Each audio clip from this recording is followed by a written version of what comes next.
Now, Roma Wines, R-O-M-A, made in California for enjoyment throughout the world. Roma Wines present Suspense.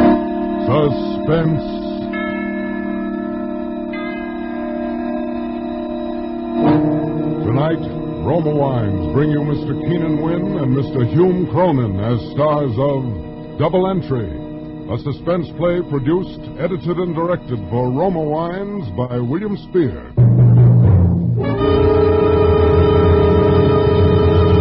Suspense, radio's outstanding theater of thrills, is presented for your enjoyment by Roma Wines.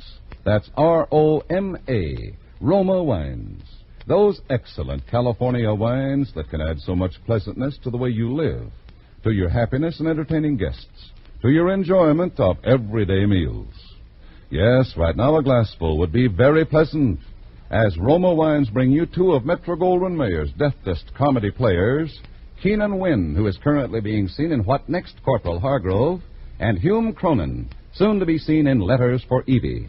Mr. Wynn appears as Eddie, and Mr. Cronin as Sam, his bosom friend, in Double Entry, a tale of nefarious doings in the world of big money, of larceny and embezzlement, of fraud and friendship. Altogether, a most remarkable tale of suspense.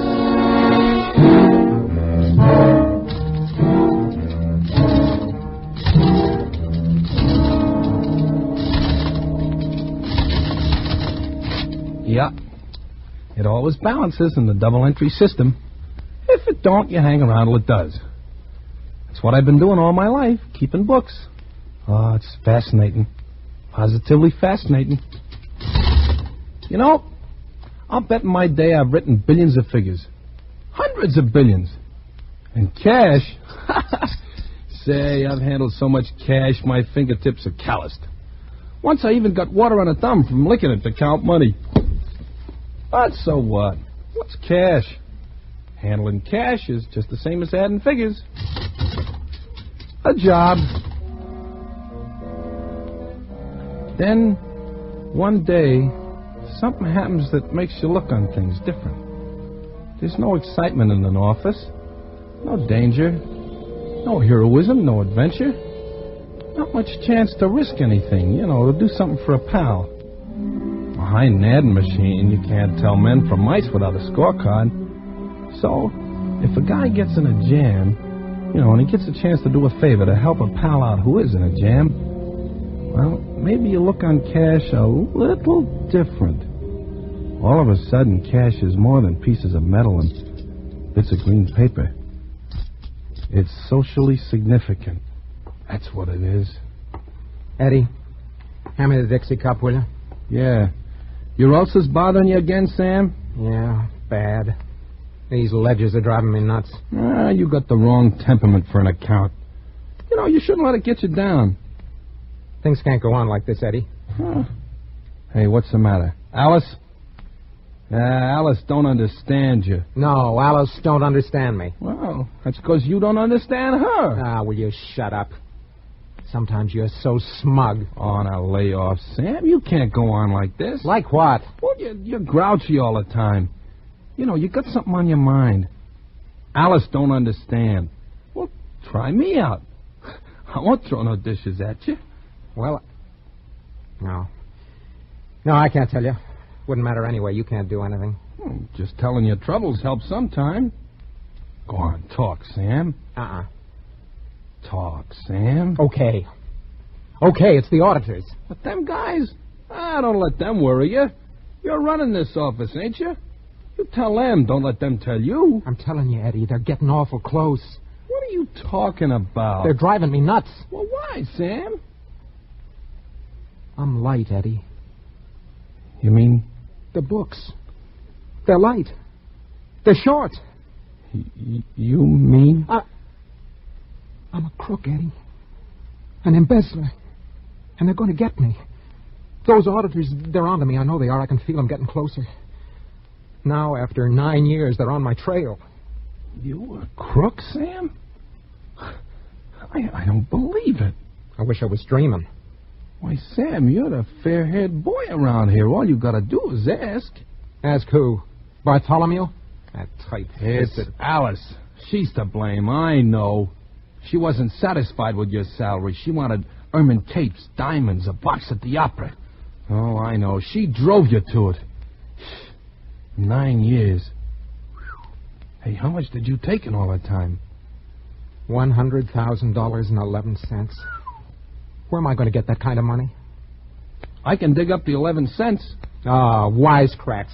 That's all you're good for. Jail staring me in the face. Yeah, that's why you're so nervous. That's where my ulcers come from. Every night, working late, covering up.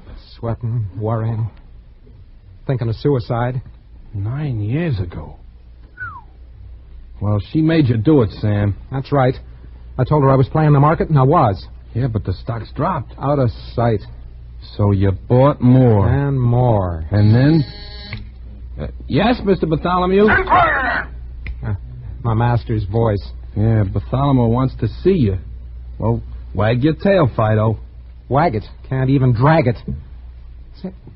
Say, didn't I see the auditors go in there a minute ago? Yeah. Come to think of it, they did, Sam. Well, this is it, kid. Oh, maybe it's not, Sam. I got a feeling. I'm not scared, Eddie. It's a relief. I'll sleep nights now. Maybe my ulcer will clear up. 100 grand. I wonder what he did with the 11 cents. Sales tax, I guess. What a chump. Your name, Eddie? Well, yeah, what about it? What about it? Flint sent me. I'm Fink Martin. Flint said to drop in and see if you want to place a bet today. Flint who? Now, what do you mean, Flint who? Mike Flint. Ain't your name Eddie? Well, sure, but I never heard of Mike Flint. You got the wrong Eddie. My name's Sullivan. Oh, well, he didn't tell me no last name. How should I know? He says to look up Eddie in 411 Irving Trust Building. Oh, well, this is 511. Oh, for Pete's sake. Yeah. Hey, wait a minute. Huh? You say you take bets on horses? I'll take a bet on a camel if he's running a tropical. Are you a bookie? Well, I ain't no taxidermist, pal. Yeah. Hey, I may be the right Eddie after all. Got any odds? Well, if you're on the level, Eddie... Well, you're in the business. Do I look like a stool pigeon? Okay, Eddie. I guess you're okay. Odds? You want odds, huh? Mm-hmm. Let's see here. Now, at Tropical Park, I can give you 10-1 in the first race. Horse called Aleppo. Finished last in a field of 9. That was his only other start. Let's see the form. You see, odds is okay if you don't bet too heavy. You play odds like a side bet, Eddie. The thing to play is the jockey, not the horse. You take Sylvester. He's a jockey. Won 3 yesterday, 2 on Monday, 1 on Sunday. Oh, he's hot, hot, hot. He can ride any dog into the money. Does he ride a long shot today? No. Today he's got 2 favorites and 4 short odds nags. He'll win 2 races today. Oh, here's a 100-to-1 shot. Altruism. Altruism, huh? I never heard of him. I got a hunch. Well, play it. Always play hunches. Yeah, let's see what this altruism is. Never raced before. Well, and how do you know he's no good? Well, I don't, but look who he's running against. War Alarm, unbeaten in 3 starts. Test Tube, last year's Gold Cup runner-up. File Clerk. Hey, there's a hunch for you, Eddie. File Clerk. I ain't no file clerk, and I'm playing altruism. Okay, Eddie. Just give me a $2. Is that all I can bet? Well, no, but, gee, I don't want to play you for a sucker. How about $1,000? Oh, why don't you tie that bull to a fence? Will you take $1,000 on altruism? Where would you get $1,000? From the old man. On the level, Eddie? Oh, sure. Well, I have to get Flint's okay. You let me use your phone? Yeah. Gee, $1,000. Oh, that's not stage money, Eddie. Well, neither is $100,000. Could you pay off? Oh, Flint will cover any bet that I want to make. Hello? Give me Flint. This Flint is a smart cookie. Yeah? Maybe he don't want to let... Wait a minute. Hello, Mike? This is Fink. Yeah. Look, a man's got $1,000 he wants to put on a nag called Altruism in the 3rd of Tropical. The odds are 100-to-1. How about it? Uh-huh. Yeah, but if he wins, Mike. Uh-huh. Well, sure I'm a gambler, but 100... Hung up. Funny guy, this Flint. Am I a gambler, he says. Okay, Eddie, we'll play $1,000 on Altruism's nose for you. You will? What's the matter, getting cold feet? Well, no, Martin. I just meant, listen, that's a lot of dough to hand over to someone you never seen before. Well, I never saw you before either, mister. Yeah, but what chance are you taking? Now, quit stalling. Are you betting or not? Oh, okay. Wait till I get the money.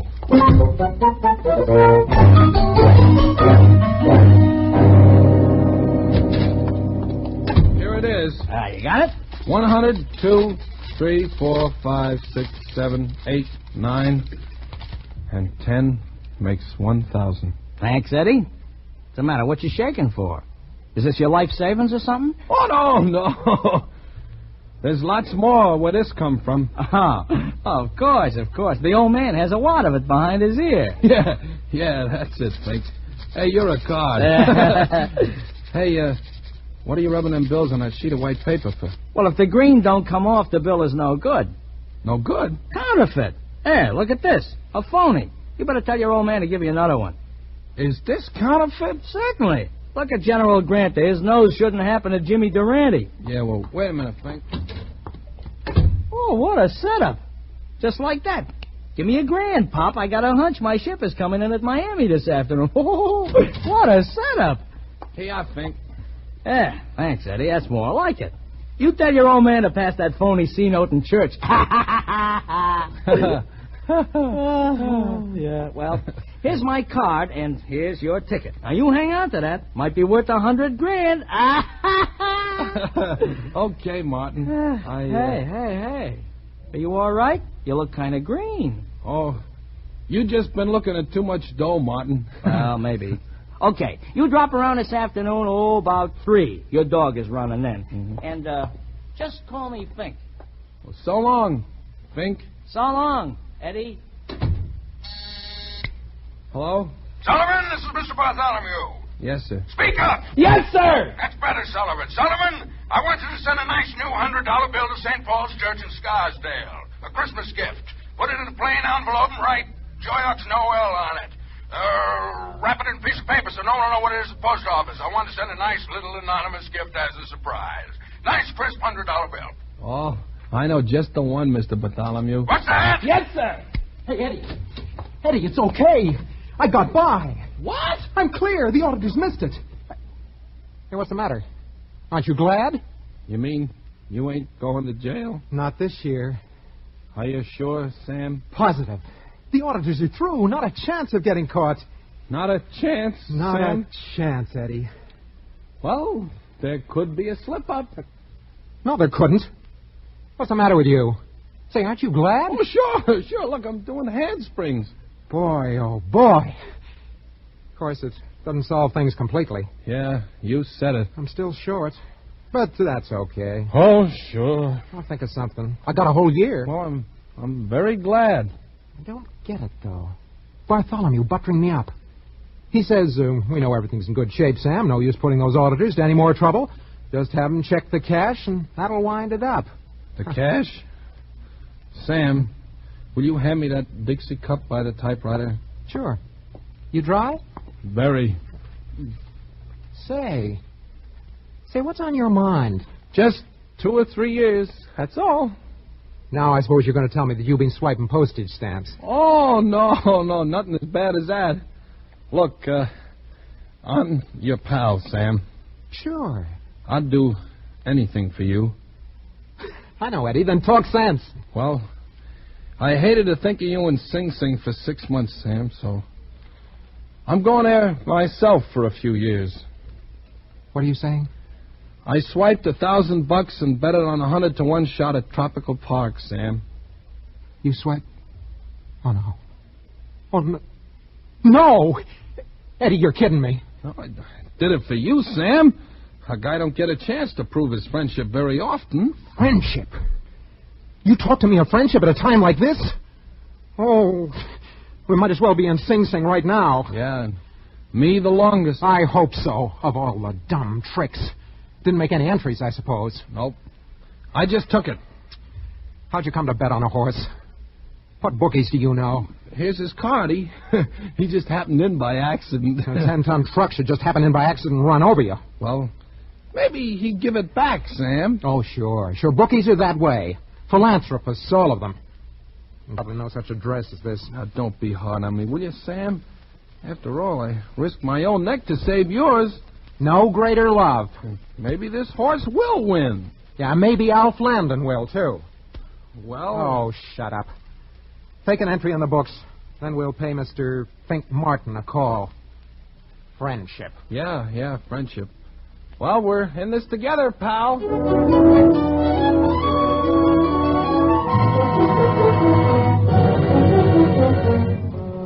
For suspense, Roma Wines are bringing you as stars Keenan Wynn and Hume Cronin in Double Entry by Robert Minton. Roma Wines' presentation tonight in radio's outstanding theater of thrills, Suspense.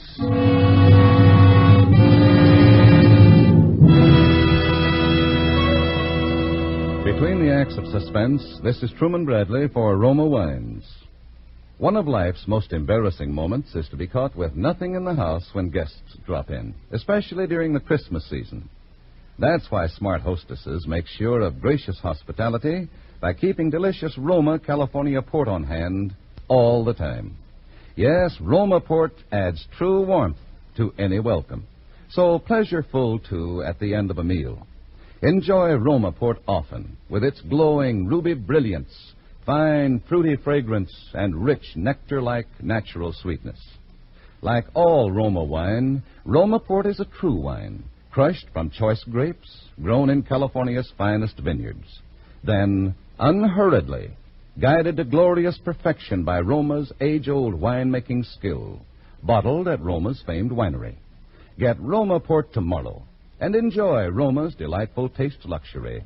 Insist on Roma, R-O-M-A, for uniformly fine quality at low cost. Discover why more Americans enjoy Roma than any other wine. And now Roma Wines bring back to our Hollywood soundstage Keenan Wynn as Eddie and Hume Cronin as Sam, partners in crime in Double Entry, a play well calculated to keep you in suspense.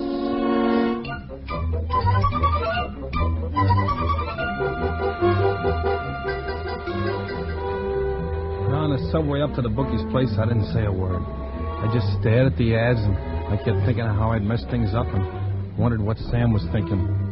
The window we sat near had bars on it, and I felt like I was already in jail. Well, we got there. It was a great big large room.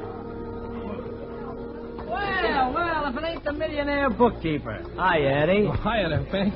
Welcome to our humble joint. Of course, it ain't like Hialeah, But it's as close as we can get to it in New York. Yeah. I know. Oh, this is Sam Crockett, Fink, and my boss. Oh, glad to meet you, Mr. Crockett. Smart man you got working for you. He's going to make himself a pile of dough this afternoon, ain't you, Eddie?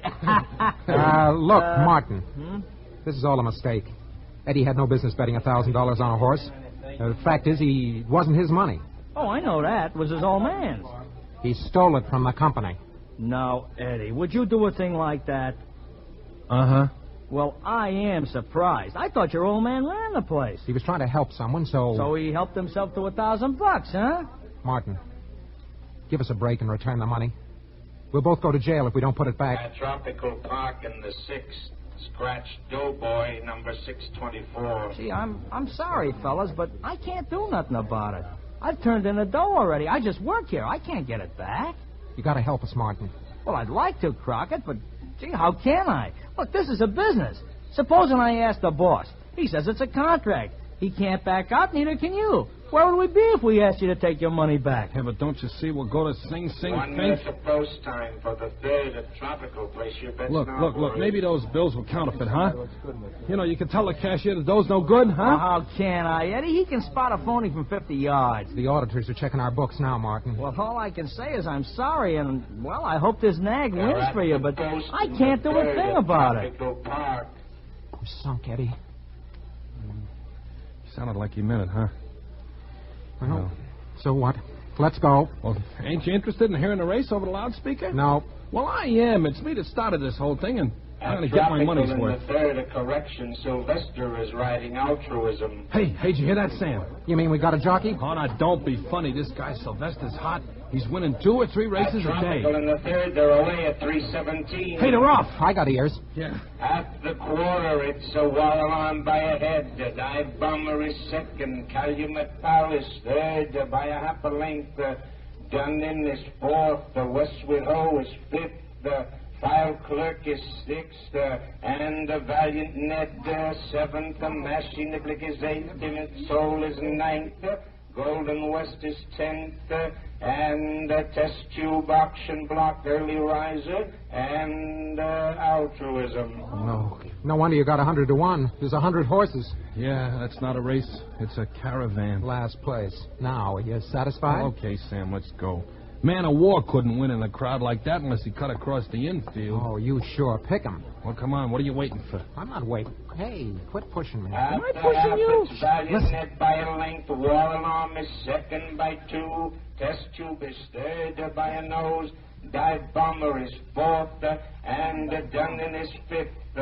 Calumet Pal, Westwood Ho, File Clerk, Timid Soul, Golden West, Early Riser, Mashie Niblick, and Altruism.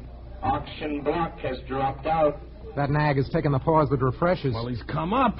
If enough drop out, he can win. Yeah, the race would have the last 2 days, huh? Why didn't they run it in heats? Well, might as well hang around till the end, huh, Sam? Oh, well, I guess so. It's Valiant Ned still leading by a length. Test Tube is second by a nose. War Alarm is third. And coming up on the outside is Altruism. Hey, did he say altruism? He said it. Get the results. Hey, Forky, how about the finish? Coming over the wire Oh, now. Sylvester, ride, boy, ride! Don't wring your hands. It's too late to pray. The race is over. Yeah, well, who won? I know who won. The wire's always a minute behind. We got a chance. Too close for comfort. Oh, why did Flint let me take that bet? The winner of the third at Tropical Park is Altruism. Oh, how do you like that? He won. Am I a chump now? Oh, you're a champ, Eddie, a Oh, champ. it was nothing, Sam. Only a sap could do it. Oh, thanks. Holy smoke, this does it. Oh, Fink, I almost forgot. You got to fork over. Oh, that just about busts this joint. Hey, how about calling it off? Remember what you said about contracts? Yeah, but gee, if I'd have known they were switching Sylvester onto that When do dog. we get paid off? Right now, Crockett. Come on over to the cashier. Cash. Do we have to take cash? Oh, absolutely. We ain't got no bank account. First thing you know, we'd have to pay income tax. Well, you can deduct this loss. Yeah. All right, give me your ticket. Here. There's a cashier at this window. 100 grand, Speed. Hey, the cashier don't bat an eye. I'm gonna... Hey, the cops!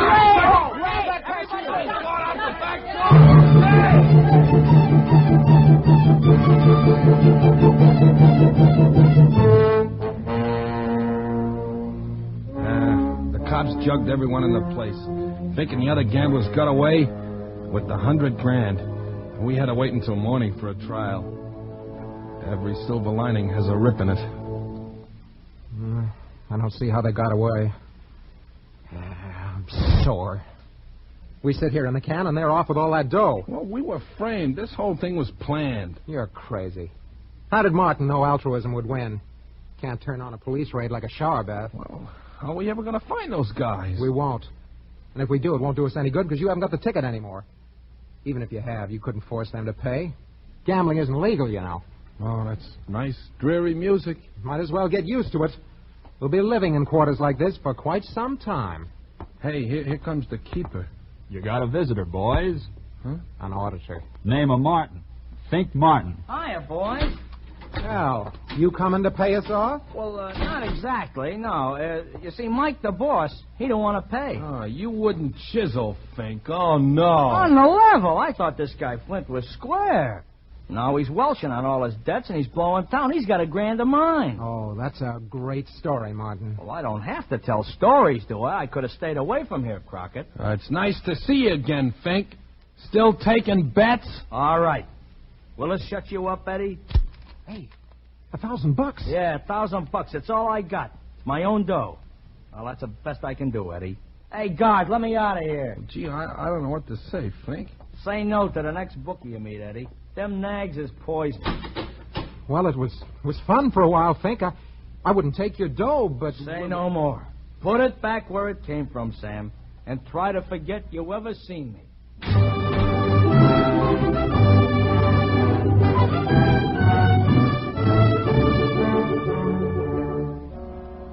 So, there I was, back where I started, at scratch. All I had to do was put the dough back in the cash drawer.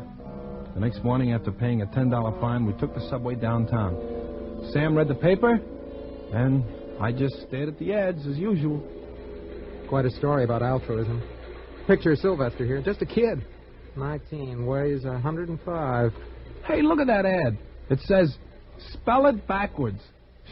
If they want you to read it that way, why don't they turn it around? Hey, Eddie. Eddie, look. Well, what is it, Sam? This picture. It's Bartholomew.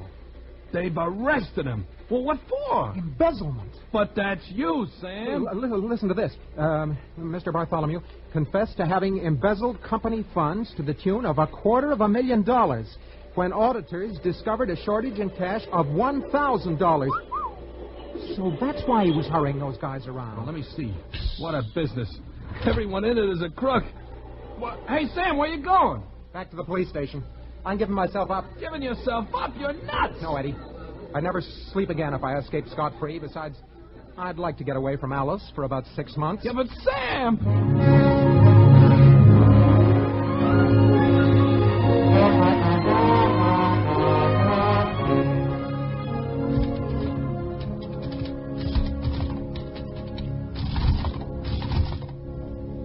So, Sam went to the police and gave himself up. But guess what? They didn't want him. They already had their man. He wrote out a confession. He offered to show them the books, but they just laughed at him. Called him a publicity seeker. He pleaded with him, but it was no use. Even Bartholomew called him a fool. Imagine, Sam fought for the right to go to prison, and they laughed at him. Well, that's what happens when a bookkeeper tries to get out of the rut. There's no escape. Yeah. Sam would have preferred a few quiet months in Sing Sing, breaking rocks. Could have got rid of his ulcers. He would have got away from Alice. But no.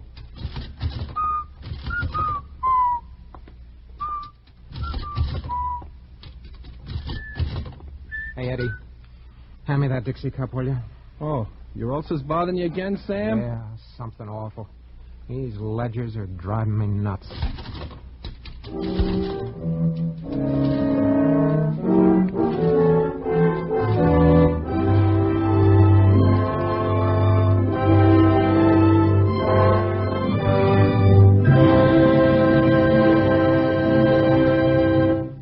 Suspense. Presented by Roma Wines, R-O-M-A, made in California for enjoyment throughout the world.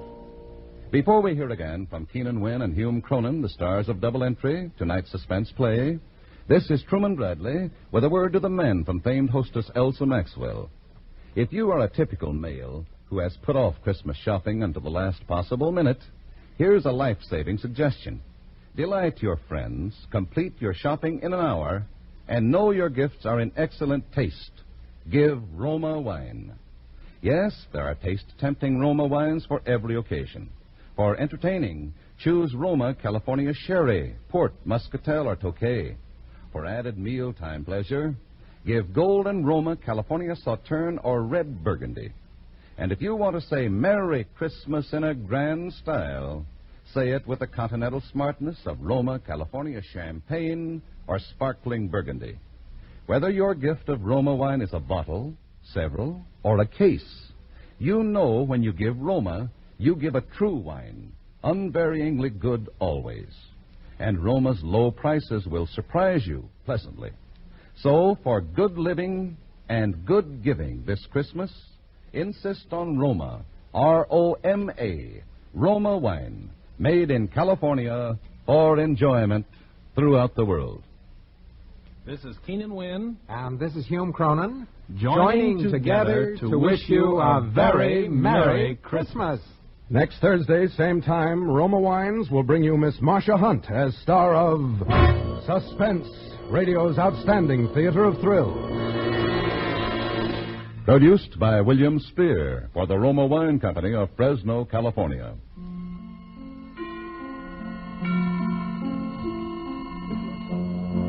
This is CBS, the Columbia Broadcasting System.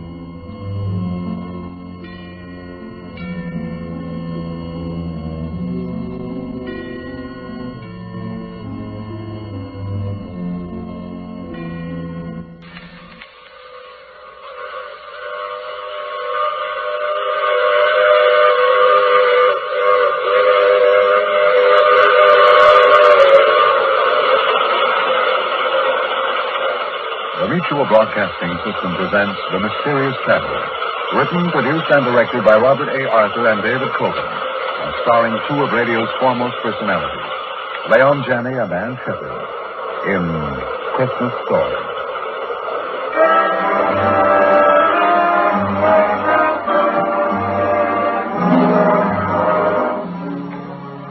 This is the Mysterious Traveler, inviting you to join me on another journey into the realm of the strange and the terrifying. I hope you will enjoy the trip, and it will thrill you a little and chill you a little. So settle back, get a good grip on your nerves, and be comfortable, if you can, as we hear the tale of an enterprising young man. It's the drama I call Christmas Story.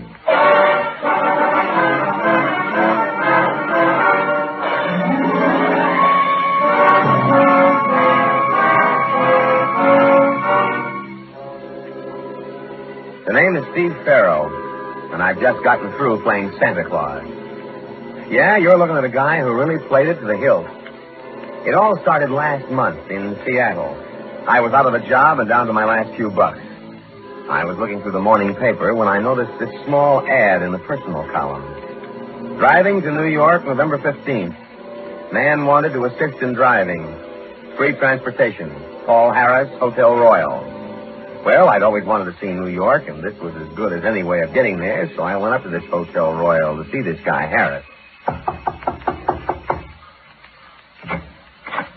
Mr. Harris? Yes?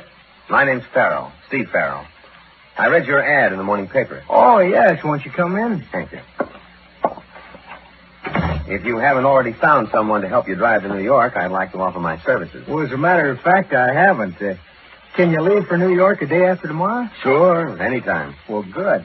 Then why not come around at 9 in the morning and we'll get off to an early start? Okay, Mr. Harris, 9 it is.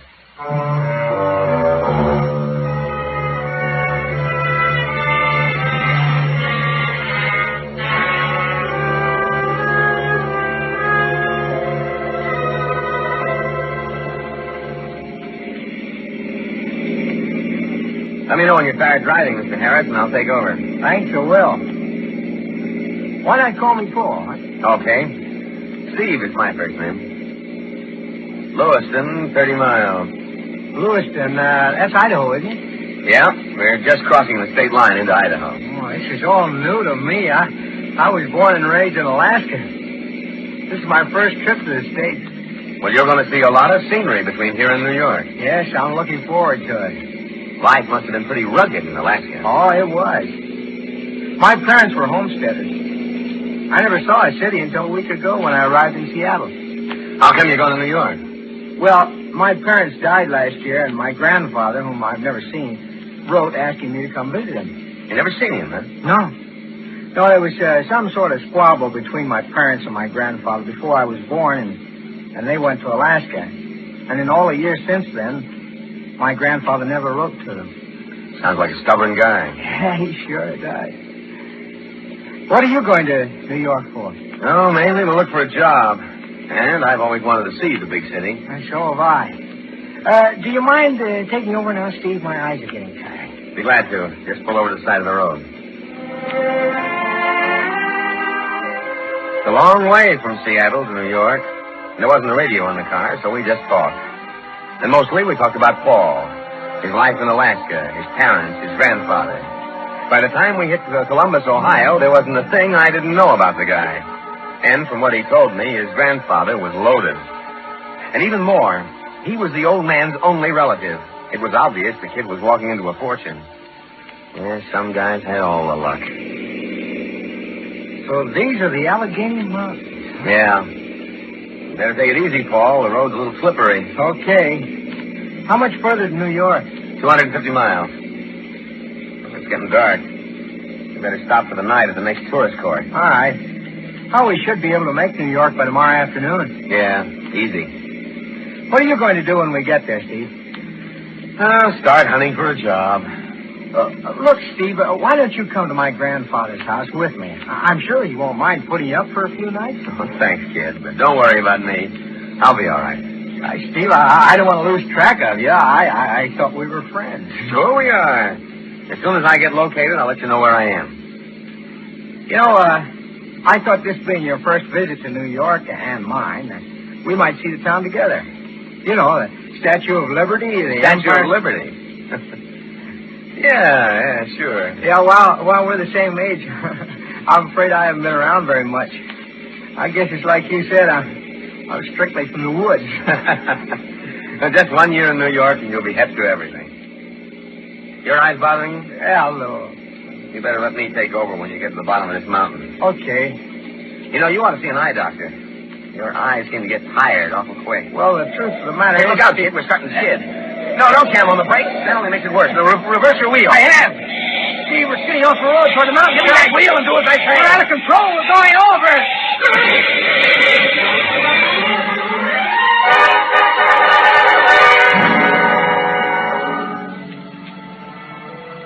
When I regained consciousness, I was lying a few feet from the car. We'd rolled 300 feet down the side of the mountain, and the car was completely wrecked. I crawled to my feet and felt for broken bones. Other than a bad gash on my head and a mass of bruises, I was okay. I limped the few feet to the overturned car and slipped in. Paul was still behind the wheel.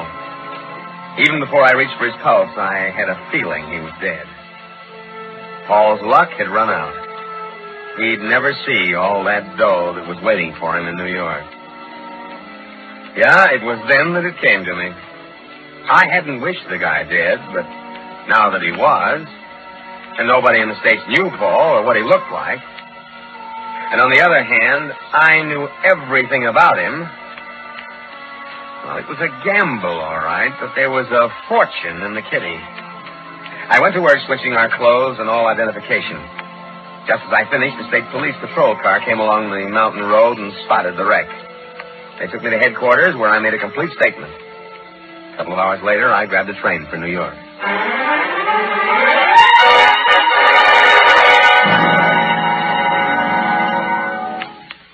Paul, I'm George Marlowe, your grandfather's attorney. How do you do, Mr. Marlowe? The Pennsylvania State Police informed me of the dreadful accident you had. I understand a man who was with you was killed. Yes, a fellow by the name of Steve Farrell. I met him in Seattle. He assisted me with the driving. Too bad, but thank heavens it wasn't you. It would have been your grandfather's death blow. How is he? Weak, very weak, but eagerly waiting to see you. All right, come along. Yes, sir. How's that gash on your head? Oh, not too bad. It was treated by a doctor at the state police headquarters. You can only spend a few minutes with your grandfather, and excitement must be avoided by all means. I understand. And here we are.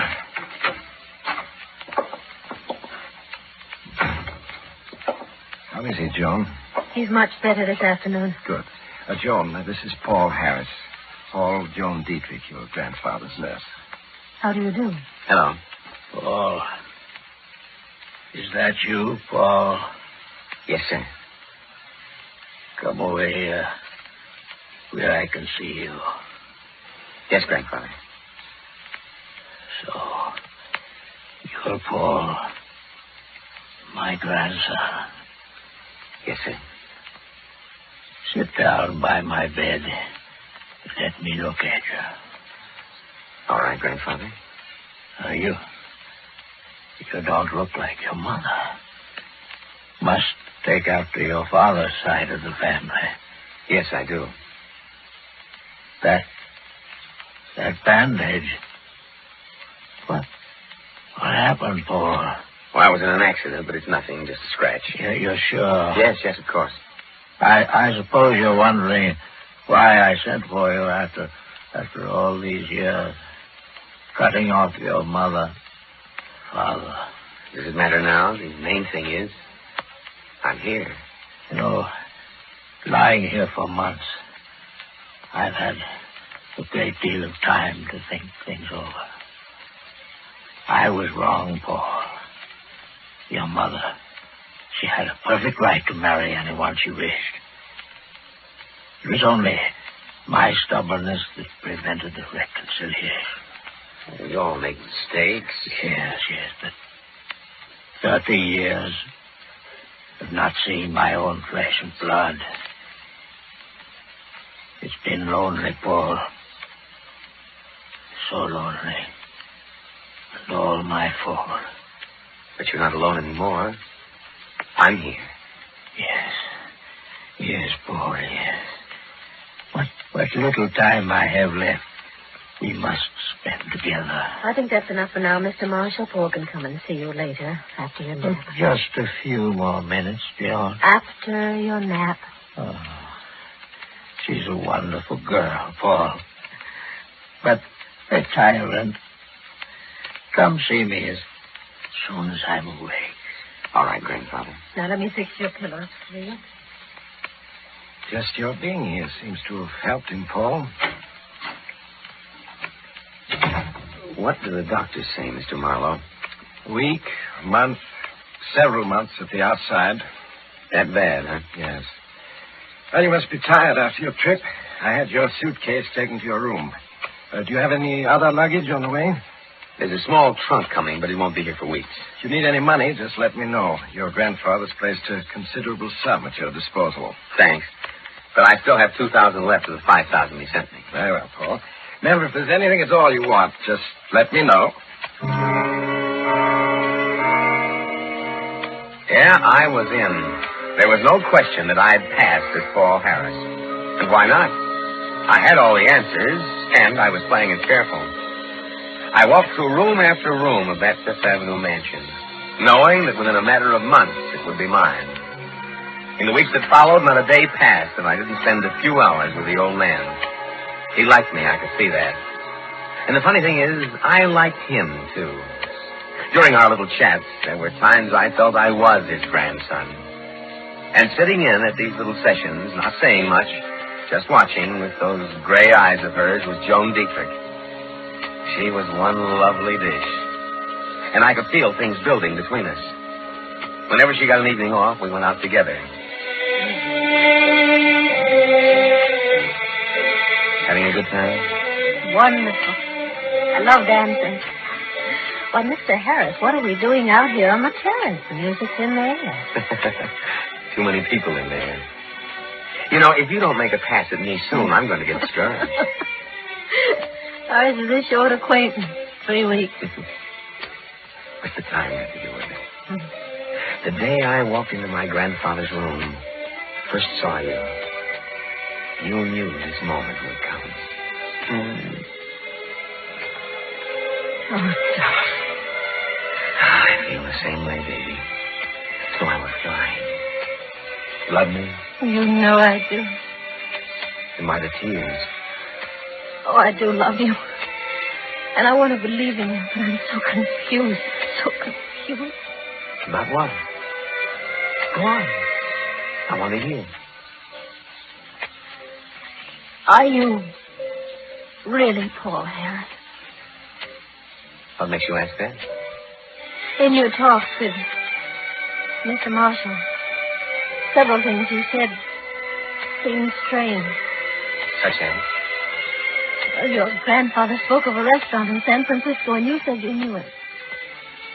Yet if you are Paul Harris, how could you not? Paul Harris has never been to San Francisco. I might have taken in San Francisco on the way to New York, you know. What else bothers you? You mentioned a television show you'd seen 6 months ago. There is no television in Alaska. If you're Paul Harris, how could you have seen it? People up in Alaska see kinescopes of television shows, baby. They're shown like movies. Darling, just tell me I'm wrong. That's all I want to hear. I wish I could tell you I'm Paul Harris. But I'm not. You're not? No.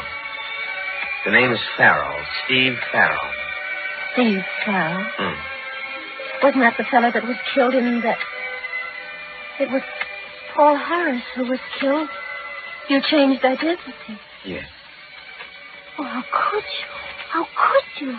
I was tired of being broke, of going from one lousy job to another. I saw a chance to grab a fortune and took it. What are you going to do? I should go to the police. I can't. Mr. Marshall thinks you're his grandson. He's extremely fond of you. If the truth were to come out, it'd kill him. Is that the only reason you can't go to the police? Oh, Steve, what are we going to do? Nothing. Nothing. That's right. I'm going on being Paul Harris until the old man dies. Then I'm taking the estate. You can't, Steve. You can't. Why not? While the old man's alive, I'm making him happy. If I get his estate when he dies, who loses by it? It isn't as though he has other relatives. Why shouldn't I get it? No, it's wrong, Steve. It's wrong. It's wrong only if you're caught, baby. Only if you're caught.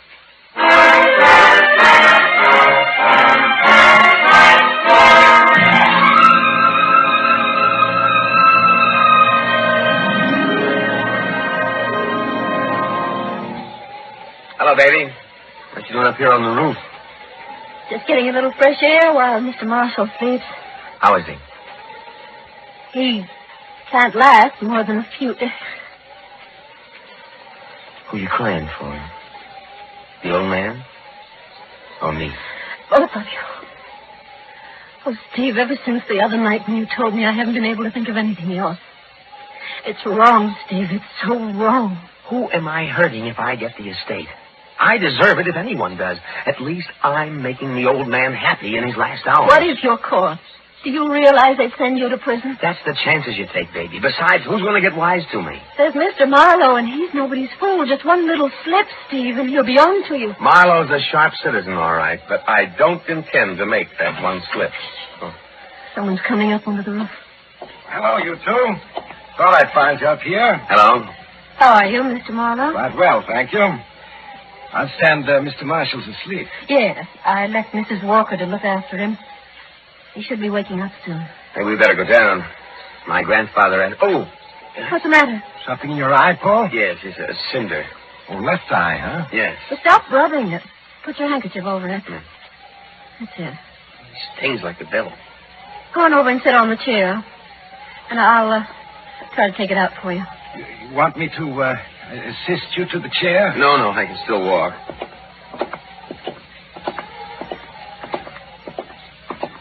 Now sit down and tilt your head back. That's it. Take the handkerchief away. Oh, I see it. Hold still.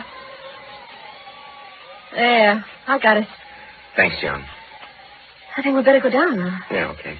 You coming, Mr. Marlowe? What? Oh, yes. I'm coming.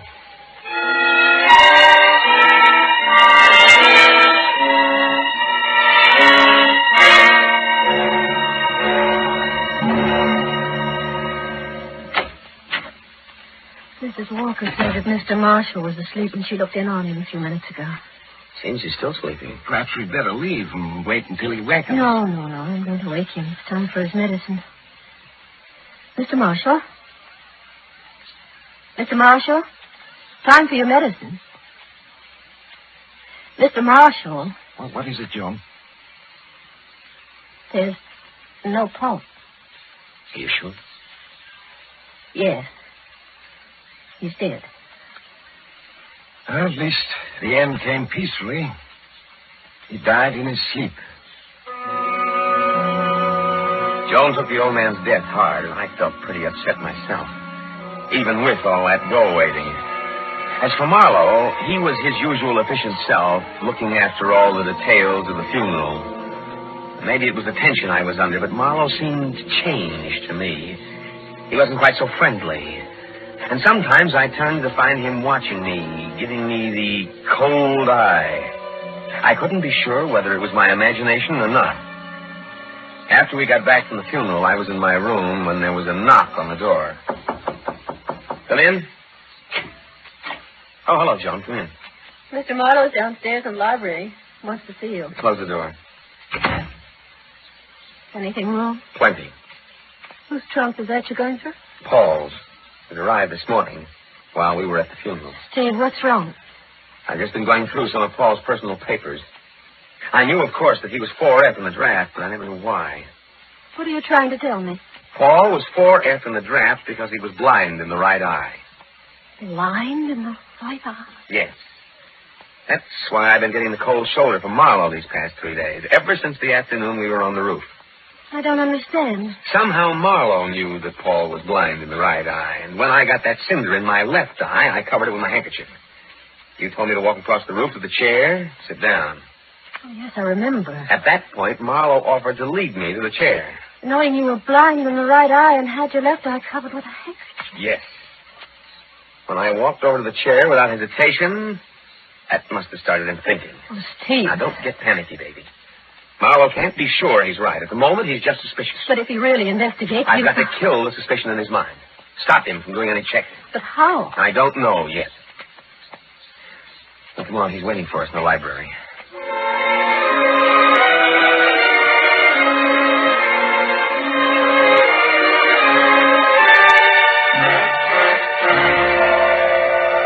Sorry to have kept you waiting, Mr. Marlowe. That's quite all right. If you'll excuse me, I'll go. No, Joan, don't go.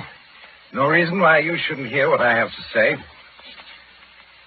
Tomorrow, Christmas Day, I'll officially read Mr. Marshall's will.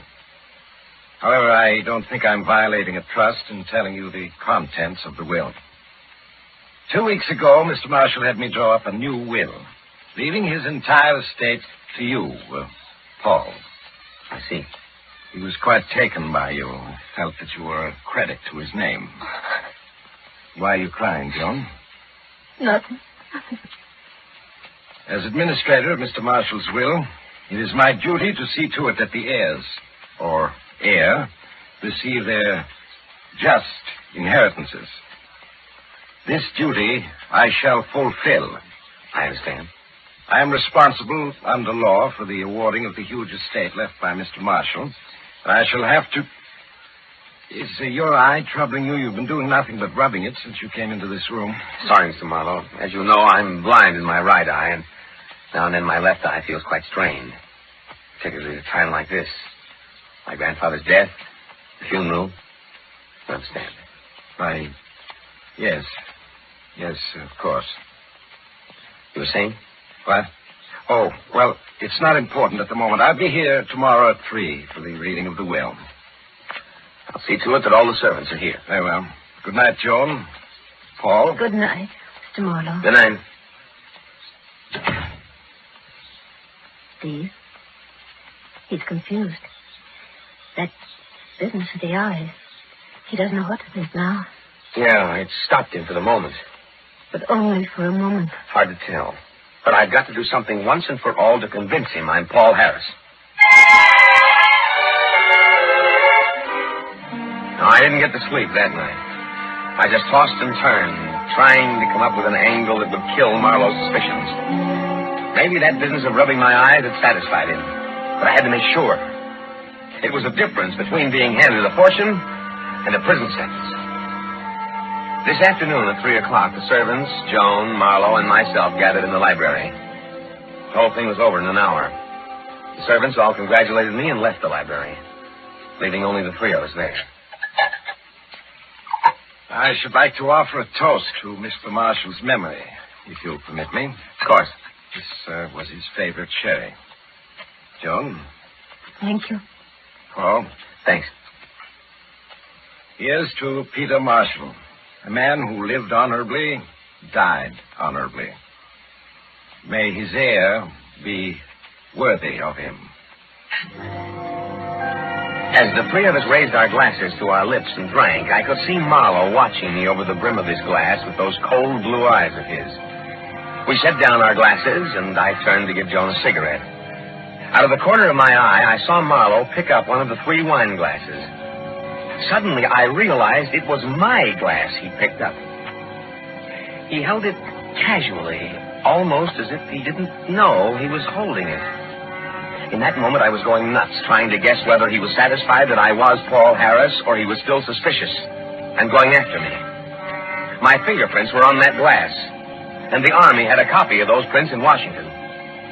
This was it. Either I play my cards and go for the fortune, or throw in my hand. Suddenly, I felt Jones' hand in mine. Say, Mr. Marlowe. Yes? You say this will, leaving me my grandfather's estate, is a new one. Yes. I drew it up only 2 weeks ago. What was the old will like? Well, under the old will, your grandfather's estate went to charity. I thought as much. Mr. Marlowe, Joan and I have been talking things over. I don't want the estate. I want it all to go to charity, as originally intended. Me, I seem to have dropped my glass. You realize, of course, what you would be giving up. I never really had it, Mr. Marlowe, so I hardly think I'll miss it. Joan and I'll get along, won't we, baby? Oh, yes. Well, Paul, is that your considered decision? It is. It's a gesture worthy of Peter Marshall's grandson. Yes, and that little gesture did it. Any guy who gives up a $2 million estate can hardly be called an imposter, can he? No, sir. It's Christmas, and I've just played Santa Claus to the tune of $2 million. The thing I keep wondering about is, what would have happened if I hadn't given up the estate? Would Marlowe have gone after me? Or was he satisfied that I was Paul Harris? Yes, sir. That little puzzle is going to give me plenty of thought for a long time to come.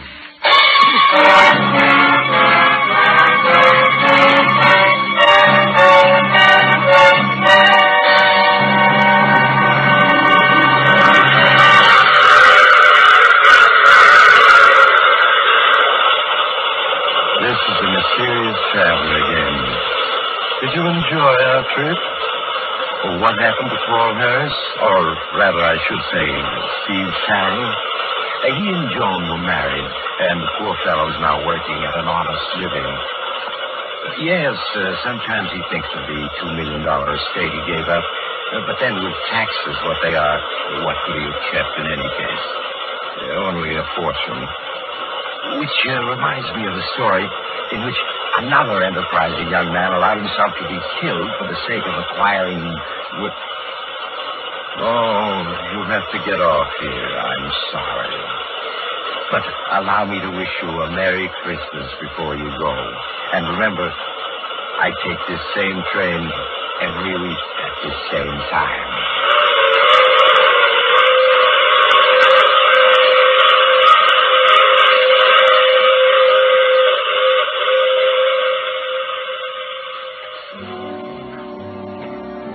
You have just heard The Mysterious Traveler. Now you can enjoy other tense and exciting tales of The Mysterious Traveler in the current issue of The Mysterious Traveler magazine, now available. In our cast were Leon Janney, Ann Shepard, and Lawson Zerbe, with Maurice Trotland starred in the title role. Music under the direction of Emerson Buckley, composed by Richard DuPage. The Mysterious Traveler is written, produced, and directed by Robert A. Arthur and David Cogan. On this Christmas night, 1951, we send special greetings to Mutual's affiliate in San Antonio, Texas, radio station KMAC. Today, KMAC celebrates its 25th anniversary. Best wishes, KMAC, and congratulations. Bill Tonkin speaking. This program came to you from New York.